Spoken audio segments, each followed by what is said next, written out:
మీ బంగారం తాకట్టులో ఉందా? నెల నెల వడ్డీ కట్టలేకపోతున్నారా? ఆచారి గోల్డ్ 9030022345.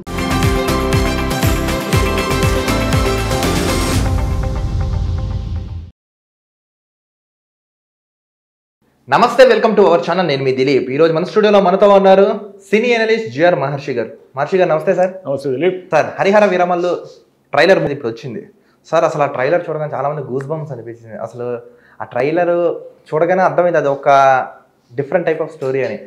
ఆ ట్రైలర్లో అసలు చూడగానే ఏముంది సార్? ఆ కథ పరంగా ఏముందంటారు? అసలు ట్రైలర్ చూడగానే ఏమనిపించింది అంటారు జనాలకి? అసలు ఒకటి ట్రైలర్ అద్భుతంగా ఉంది.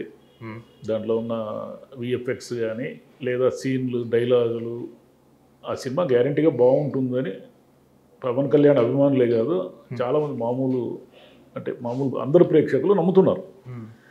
సరే, ఈ సినిమాని అంటే పవన్ కళ్యాణ్ గారితో రాజకీయంగా విభేదించే వాళ్ళు కూడా ఆయన నటుడు, మంచి నటుడు అనే దాంతో ఏం విభేదాలు ఉండవు పెద్ద. ఆయన అంటే పొలిటికల్గా ఆయన పట్ల ఏమైనా అభ్యంతరాలు ఉంటే ఉన్నారు, కానీ ఒక యాక్టర్గా ఆయన పట్ల ఏమీ మనకు రెండో పెద్ద ఒపీనియన్ అంటే సెకండ్ ఒపీనియన్ ఉండదు. ఆయన మంచి నటుడు, అందులో చాలా సినిమాల్లో ఆయన అద్భుతంగా నటించారు. ఈ సినిమా కూడా ఒక మాస్టర్ పీస్ లాగా ఉంటుందనేది అందరి ఆకాంక్ష, ఉండాలని కూడా కోరుకుంటున్నాం. ఎందుకంటే చాలా ఏళ్ళు అయింది పవన్ కళ్యాణ్ గారి సినిమా వచ్చి.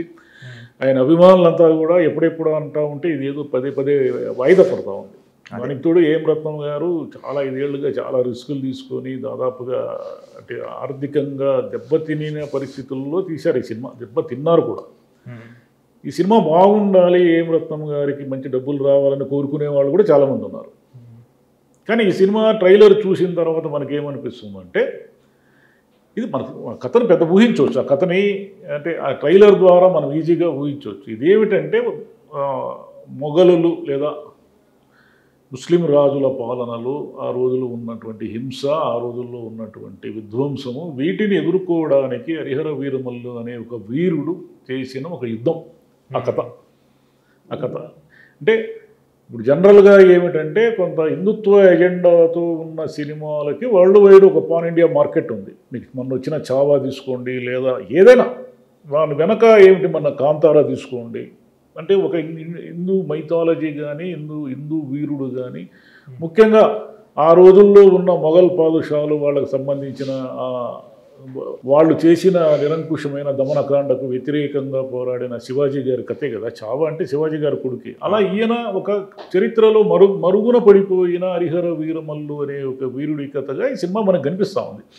దీంట్లో కోహినూరు వజ్రానికి సంబంధించిన కథ ఉంది. అంటే కోహినూరు వజ్రము అనే దాన్ని తీసుకురావడానికి జరిగిన ఒక ప్రయత్నమా ఏమిటి అనేది మనకు ఆ పిక్చర్లో అంత క్లియర్గా తెలియదు. కానీ ఆ వజ్రం చుట్టూ తిరుగుతున్న కథన, లేదంటే ఆ ఔరంగజేబు వీళ్ళకి సంబంధించిన విపరీతమైన ఒత్తిడి, అంటే ప్రతిదానికి మంచినీళ్ళకు కూడా పన్నేసి, జుట్టు పెంచుకున్నా పన్నేసే ఒక కాలం ఉండింది. అంటే వాళ్ళ నిరంకుశత్వానికి వ్యతిరేకంగా ఒక వీరుడు చేసిన పోరాటమా, ఈ పోరాటానికి కోహినూరు వజ్రానికి ఏమిటి సంబంధం అని మనకు కొంచెం ఆ డౌట్స్ అన్నీ ఉంటాయి. కానీ సరే, కథ ఎలా ఉన్నది ఏమిటి అనేది కంటే కూడా ప్రొడక్షన్ వాల్యూస్ చాలా రిచ్గా ఉన్నాయి.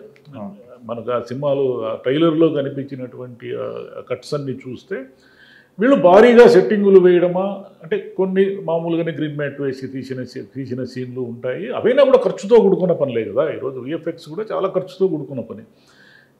ఎంత చేశారు, ఏం చేశారు అంటే దీన్ని ఒక అద్భుతమైన ఒక జానపద చిత్రం అనాలా, దీన్ని ఒక హిస్టారికల్ చారిత్రాత్మక చిత్రంగా మార్చడానికి మంచి డైలాగులు కూడా ఉన్నాయి. పులిల్ని వేటాడే బెబ్బులి వచ్చింది అని, కోహినూరు వజ్రము ప్రపంచంలో ఒకటే ఉందన్నప్పుడు పవన్ కళ్యాణ్ గారిని చూపించడము, అంటే ఆయన కోహినూరు వజ్రం అంతటి విలువైన వీరుడు అన్నట్టుగా వీరమల్లు చెబితే వినాలి అనేది. నేను రావాలని చాలామంది కోరుకుంటున్నారు, మేము రావద్దనుకుంటున్నారు. కొంచెం పొలిటిసైజ్ కూడా ఉన్నాయి ఆ డైలాగుల్లో. పొలిటిసైజ్ ఉన్నప్పటికీ కూడా ఆయన అభిమానులు విపరీతంగా వెయిట్ చేస్తున్నారు కాబట్టి దీన్ని విపరీతంగా చూస్తారు. ఆయన అభిమానులు కాని వాళ్ళు కూడా చూస్తారు, ఏమైనా దొరికితే ట్రోలింగ్ చేద్దామని. అదే విమర్శకులు ఉంటారు కదా ఆయన అంటే. కానీ మొత్తం మీద అందరూ చూస్తారు ఈ సినిమాని. అందరూ చూసి ఈ సినిమా బాగుండి హిట్ అయిపోతే మళ్ళీ ఇండస్ట్రీ బాగుంటుంది, థియేటర్లు కలకల్లాడుతాయి, ప్రేక్షకులు కొంతకాలం మాడుకుంటారు, ఇవన్నీ ఉంటాయి కదా.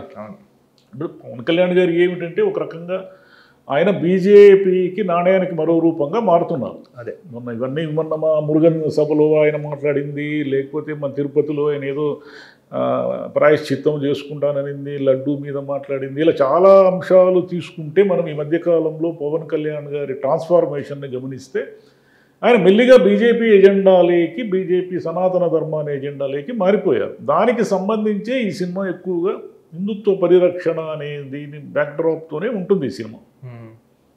ట్రైలర్ చూస్తే అర్థమైపోతుంది. ఒక చావా ఉంది కదా, మొన్న వచ్చిన చావా లాంటి సినిమా ఇది కూడా అలాంటిదే అయి ఉంటుంది. అంటే చివరిలో ఏమవుతుంది, హరిహర వీరమల్లు జయిస్తాడా, జయించడా, లేదా ఏమవుతాడు, వీరుడుగా మరణిస్తాడా అనేది మనకి ఎక్కడ క్లారిటీ లేదు. కానీ చివరిలో రెండే ఆప్షన్లు, ఒకటి మొఘలుల చేతిలో ఈయన వీరమరణం పొందడము, లేదా మొఘలులో చేస్తున్న నిరంకుశత్వానికి వ్యతిరేకంగా ఏదో ఒక ప్రాంతంలో పెద్ద పోరాటం చేసి విజేతగా నిలబడడం. కోహినూర్ వజ్రానికి ఉన్న ప్రత్యేకత ఏమిటంటే అది మన ప్రాంతంలోనే దొరికింది అనేది ఒక ప్రచారంలో ఉన్న కథనం. పల్నాడు ప్రాంతంలో దొరికిందని ఒక కథనం అయితే, లేదు రాయలసీమలో, అంటే రాయలసీమలో వజ్రకరూరు, అనంతపురం జిల్లాలో ఇవన్నీ కూడా వజ్రాలకు ఫేమస్. కర్నూలు జిల్లాలో తుగ్గలి, ఇవన్నీ ఇప్పుడు కూడా వజ్రాలు దొరుకుతున్న ఏరియాలో. నిజంగా అక్కడ రాసులు పోసి అమ్మేవారు అంటే నిజమేనా సార్? అప్పట్లో రాసులు పోసి అమ్మేవారు అనేది బహుశా కథనమేమో. ఎందుకు రాసులు పోసి అమ్ముతారు? వజ్రాలు అనేది చాలా విలువైనవి కదా. వజ్రాలను రాసులు పోసి కొనుక్కొని అమ్ముకొని అనేది మనకు ఆ రోజుల్లో ఉన్నటువంటి ఒక అద్భుతమైన సంపద, ఆ రోజుల్లో ఉన్నటువంటి రిచ్నెస్, కృష్ణదేవరాయల కాలంలో ఉన్నటువంటి ఒక ఆర్థిక విధానాలకు సంబంధించిన ప్రతీకగా దాన్ని చూడాలి. నిజంగా వజ్రాలు, బంగారము ఇవన్నీ రాసులు పోసి అమ్మారా అమ్మలేదా అనేది మనం నిర్ధారించలేము కదా, మనం చరిత్రలో వెనక్కిపోయి చూడలేము కదా. కానీ వజ్రాలు దొరకడం మాత్రం వాస్తవం. ఇప్పటికీ దొరుకుతున్నాయి కాబట్టి ఇప్పటికీ రాయలసీమ జిల్లాల్లో తుగ్గలి, వజ్రకరూరులో వజ్రాలు దొరుకుతున్నాయి. పల్నాడు జిల్లాలో ఉన్నటువంటి ఒక ఏరియాలో కూడా వజ్రాలు దొరుకుతున్నాయి. కోహినూర్ అక్కడ దొరికిందే, దాన్ని వాళ్ళు తీసుకెళ్ళిపోయారు. అల్లావుద్దీన్ ఖిల్జీ కాలంలో ఎప్పుడో చేతులు మారింది అది. ఇలా ఒక కథనం ఉంది కాబట్టి ఈ కోహినూరు వజ్రానికి, హరిహర వీరమల్లుకి, మొఘలుల నిరంకుశత్వానికి మధ్య జరిగిన ఒక వార్ ఈ కథ. ఈ వార్లో ఈ యోధుడు ఏం చేశాడు, హీరోయిన్ ఆమెకి ఏమిటి ప్రాధాన్యత, ఆమెకున్న ఇంపార్టెన్స్ ఏమిటి ఆ సినిమాలో అనేది మనకు ఆ ట్రైలర్లో అర్థం కాదు. కానీ ఆ చిన్న దాంట్లో కూడా హీరోయిన్ అమ్మాయి చాలా యువరాణిలాగానే ఉంది. మొత్తం మీద ఈ ట్రైలర్ చూస్తే మనకు ఈ నెలలో విడుదలవుతున్న ఈ సినిమా మీద ఎక్కువ ఎక్స్పెక్టేషన్స్ పెరిగాయి. ఇంత ముందు కంటే కూడా. ఇంత ముందు ఏమిటంటే ఎప్పుడు వస్తుందో ఈ సినిమా, ఇది వచ్చేదా, రిలీజ్ అవుతుందా కాదా, ఇలాంటి ఒక డల్నెస్ ఉండింది ప్రేక్షకుల్లో కానీ లేదా ఆయన అభిమానుల్లో కానీ. ఇప్పుడు ఏమిటంటే ఈ ట్రైలర్ చూసిన తర్వాత ఇది మామూలుగా లేదు, మీరు చెప్పినట్టు గూస్ బంప్స్ క్రియేట్ చేసి అంత పవర్ఫుల్గా ఉంది. మ్యూజిక్ కానీ, డైలాగ్స్ కానీ, ఆ సీన్లు కానీ, పవన్ కళ్యాణ్ గారి నటన కానీ ఏది కూడా అక్కడ మనము ఒకదానికి మించి ఇంకొకటి ఉన్నాయి. కాబట్టి ఆయన అభిమానులు, ఆయన ఉప ముఖ్యమంత్రి కూడా కాబట్టి సహజంగానే ఆయన అభిమానులే కాకుండా అందరూ ఆయనకి ఇప్పుడు ఒక గవర్నమెంట్లోనే ఒక పెద్ద హోదాలో ఉన్నారు కాబట్టి అందరూ చూస్తారు ఈ సినిమాని, అందరూ కూడా ఆదరిస్తారు. నిజంగా సినిమా బాగుండాలని ప్రతి వాళ్ళు కోరుకుంటున్నారు. ఈ సినిమా బాగుండాలనే కోరుకుంటున్నారు. అదే సార్. ఆయన అంటే గిట్టని వాళ్ళు ఏమైనా ఇది ఫ్లాప్ అవ్వాలని కోరుకుంటున్నారో నాకు తెలియదు. కానీ నార్మల్గా ఉన్న ప్రతి ప్రేక్షకుడు కూడా ఈ సినిమా సూపర్ డూపర్ హిట్ కావాలి, మళ్ళీ పవన్ కళ్యాణ్ గారు ఇంకొక 3-4 సినిమాలు తీయాలి, థియేటర్లో ఆయన అభిమానులు సంతోషించాలి. అంటే ఇంత పెద్ద బడ్జెట్తో తీసిన సినిమా ఇది పాన్ ఇండియా లెవెల్లో మొత్తం ప్రపంచమంతా విడుదలవుతుంది కాబట్టి అన్ని భాషల్లో ఇది ఏమాత్రము బాగున్నా, ఏమాత్రం ప్రేక్షకులు కనెక్ట్ అయినా సరే ఇది సూపర్ డూపర్ హిట్ అవుతుంది. ఎందుకంటే నేను ముందు చెప్పినట్టు బ్యాక్డ్రాప్లో హిందుత్వ ఎజెండా అనేది ఇప్పుడు విపరీతంగా ప్రేక్షకులను ఆకర్షిస్తున్న ఒక అంశం అది. అదే ఆ అంశం ఆధారంగా ఈ సినిమాని మనం చూస్తే ఈ సినిమా గ్యారెంటీగా hit. Okay sir, thank you so much sir. Thank you.